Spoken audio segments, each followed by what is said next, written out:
Viral video aksi menegangkan pengendara motor dapat melintasi tengah lautan menggunakan motor. Rekaman itu diunggah akun TikTok @hunode88 pada 2 Januari 2022 kemarin.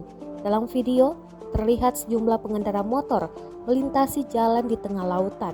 Pemotor nampak fokus mengendalikan sepeda motornya agar dapat melintasi tengah laut dengan selamat.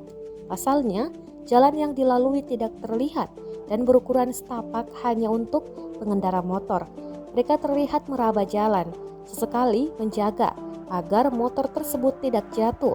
Dengan konsentrasi penuh dan kehati-hatian, pria tersebut melintasi jalan.